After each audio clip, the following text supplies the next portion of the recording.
Vous écoutez le podcast de la formation, le podcast fait par et pour les actrices et acteurs de la formation.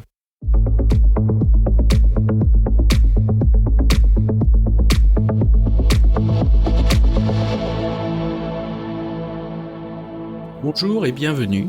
Je suis ravi de vous recevoir sur le podcast de la formation, dédié aux formatrices qui souhaitent profiter de retours d'expériences terrain qui fonctionnent et de stratégies détaillées étape par étape. Chaque épisode vous permet de mettre en place des actions immédiates et d'obtenir des résultats efficaces et concrets. Bonjour et bienvenue sur le podcast de la formation. Nous continuons aujourd'hui notre rencontre avec Julie. Julie qui aujourd'hui va nous parler de la gestion de conflits. Alors, attends, tu parles de ça, mais n'importe quoi. On n'avait pas dit que c'était... Oh mince, je suis allée... l'IA générative. Ah non, l'IA, attends, et tout le monde en parle partout, c'est bon, quoi, on va pas tomber là-dedans, quoi. Attends, là, puis là, on est sur le podcast, quoi.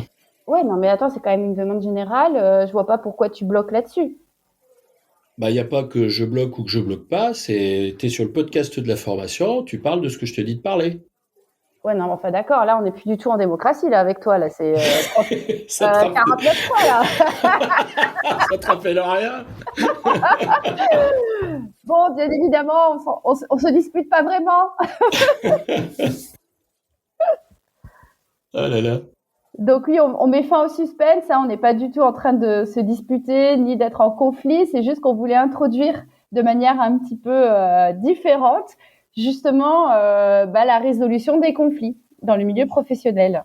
Et tu vois, ça peut être utile. Exactement. Voilà, donc vous inquiétez pas, nos relations sont tout à fait pacifiées. Donc en fait, moi je voulais partir sur ce sujet hein, de gestion des conflits. Déjà, je voudrais revenir sur les principales causes qui génèrent parfois des conflits. Donc là, vous avez vu différence de buts, de besoins, de valeurs. Donc les conflits de valeurs, souvent, c'est que parfois les personnes attendent des choses différentes de la vie et n'ont pas la même priorité des valeurs. Par exemple, quelqu'un qui a une valeur harmonie versus quelqu'un qui a une valeur forte justice, ils vont pas forcément se comprendre ou avoir un terrain d'entente. C'est-à-dire que l'harmonie, lui, va chercher justement à ce que tout soit harmonisé, qu'il n'y ait pas de vagues, de mettre tout le monde d'accord, alors que la personne qui va avoir la valeur justice, lui, il va pas avoir de mal à dire ce qui le dérange et ce qu'il trouve injuste. Donc là, du coup, effectivement, pour la personne qui est en quête d'harmonie, pour lui, c'est quelqu'un qui cherche le conflit. Donc, ça va pas avec sa valeur harmonie. Il y a aussi la perception aussi parfois qui est erronée ou vécue. Je dis bien c'est une perception, comme une menace. Les personnes imaginent ce que pense ou vit l'autre et réciproquement. Donc là, on est plutôt sur un conflit relationnel. C'est j'ai l'impression que Arthur me regarde mal ou la personne dans le métro me regarde mal ou j'ai l'impression, en fait, lui, tu as vu dans les mails, il est plutôt sec avec moi. Si ça se trouve, en fait, il m'en veut. Et du coup, moi, je vais adopter aussi un comportement de méfiance vis-à-vis de lui quand je vais le croiser. Il y a aussi parfois la cause d'un conflit, ça peut être aussi un besoin ou une émotion. C'est toujours dans le conflit relationnel qui n'ont pas été pris en compte. Donc les besoins secondaires, si on reprend aussi la pyramide de Maslow, ça varie suivant les personnes. Ça peut être la reconnaissance, le développement personnel, l'épanouissement. Donc finalement, c'est pareil. Si tu reconnais pas, toi en tant que manager ou toi en tant que formateur, mon besoin, ça va causer un conflit. Et donc, je vais te le faire savoir. Et donc, là-dessus aussi, on se rend compte que les émotions, donc je fais aussi le lien avec le deuxième podcast, sont omniprésentes et peuvent nous emporter dans des situations conflictuelles. Il y a aussi un dernier enjeu, c'est le conflit d'intérêts. Donc certaines personnes vont penser que l'enjeu est important, d'autres non, ou que la situation va les amener à un bénéfice, alors qu'un autre n'y verra que des contraintes. Donc tout ça, en fait, c'est déjà pas mal comme liste. Je sais pas ce que tu en penses, Bah oui. Laurent. Il y a déjà beaucoup de points de friction, là. Voilà, donc tout ça, en fait, c'est déjà des zones de conflit. Ensuite, alors on va pas faire non plus une analyse poussée, mais il y a des causes psychologiques derrière.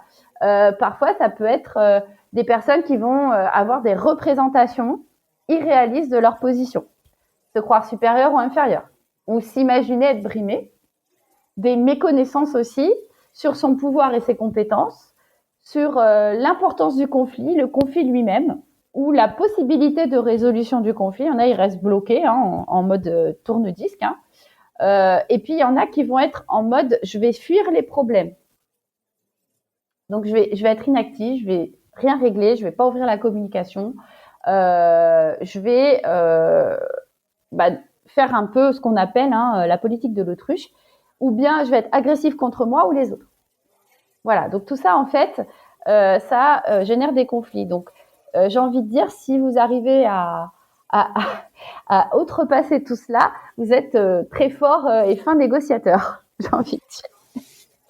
Donc, pourquoi je vous dis tout ça, c'est qu'on peut trouver une méthodologie parce que effectivement, en formation, c'est possible que vous le rencontriez. Soit vous avez un apprenant qui est pas du tout d'accord avec vous et va vous rentrer entre guillemets pardonnez-moi l'expression, mais dans le lard, ou bien ça va être un apprenant dans le groupe qui va avoir un conflit avec un autre. Donc ça, je pense qu'on l'a tous vécu en tant que formateur.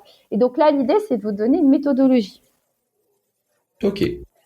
Alors, je vais vous dire en numéro 1, alors, méthodologie à tester, c'est pas facile lorsqu'on est en conflit parce que rappelez-vous, on est aussi dans une émotion négative, de colère, ça va être d'ouvrir le dialogue. Malgré tout, reconnaître qu'il y a un problème et décrire les faits de façon précise et objective. Là, en gros, c'est le moment où il faut être aussi très factuel, éviter de faire de la subjectivité et être d'accord pour dire qu'effectivement, de le nommer, qu'il y a un problème. Donc ça, c'est vraiment d'ouvrir le dialogue. Ensuite, l'idée, c'est d'aller explorer.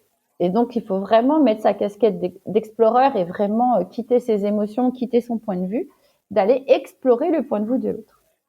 De dire, OK, je vous écoute. Concrètement, vous utilisez l'écoute active, vous questionnez, vous reformulez, vous accueillez sa parole et ses émotions, et ça va laisser aussi finalement la personne le fait en fait qu'il puisse s'exprimer sur ce point de désaccord qu'on a nommé en numéro 1. Donc c'est vraiment je vous écoute. Donc là aussi, ça permet aussi de stopper un peu parfois l'effet d'escalade, de monter dans les tours, comme on dit. Ensuite, déterminer finalement les objectifs communs en troisième point méthodologique. Donc, mettre en lumière les points de désaccord et les différences.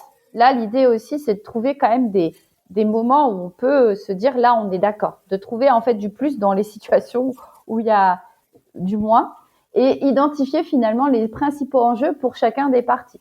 Donc là, vous êtes dans la reformulation en disant, si je vous ai bien compris, vous êtes en train de me dire, etc., etc. Donc ça, c'est important aussi de trouver des objectifs communs parce que il y a que comme ça qu'on va pouvoir. Moi, je le vois comme un gros nœud et qu'on va délier tout doucement ce nœud. Ensuite, on va essayer de développer des pistes de réflexion et d'intervention, chercher ensemble des solutions. Qu'est-ce qui te ferait pour que tu ailles mieux dans cette situation? Qu'est-ce que tu as besoin? Qu'est-ce qui te manque? Est-ce que tu veux que je revoie quelque chose? Est-ce que tu veux que je réexplique? Est-ce que tu veux qu'on se réexplique? L'idée, en fait, c'est quelles sont vos préconisations pour ensuite trouver ensemble, je dis bien ensemble, un accord, une solution à retenir. En avant-dernier lieu, ça serait aussi de valider l'engagement de chacun. Donc, permettre à chacun de se positionner dans la phase de résolution. Qu'est-ce que tu fais? Qu'est-ce que je fais concrètement? Est-ce que finalement, tu préfères qu'on fasse comme ci, comme ça? Et en fait, chacun contribue à la résolution du problème. Ensuite, on peut contractualiser les accords. Donc, se dire, nous sommes bien d'accord sur ce qu'il y a à faire. Donc, ça rejoint la partie précédente. Et ensuite, peut-être qu'on peut se poser la question d'évaluer les résultats.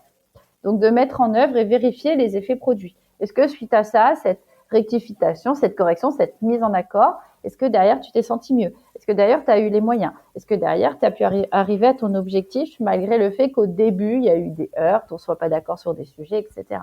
Donc ça, en fait, cette méthodologie, elle est à la fois collaborative, on cherche un compromis, on n'est pas dans l'évitement et on essaye en fait de trouver une accommodation sans imposer bien évidemment pour pouvoir finalement dénouer ce conflit, dénouer ce nœud afin de faire redescendre les tensions et finalement de continuer sur notre objectif commun qui est lorsqu'on est formateur effectivement d'aller jusqu'au bout de la formation et de pouvoir transmettre les informations, le contenu sans heurts.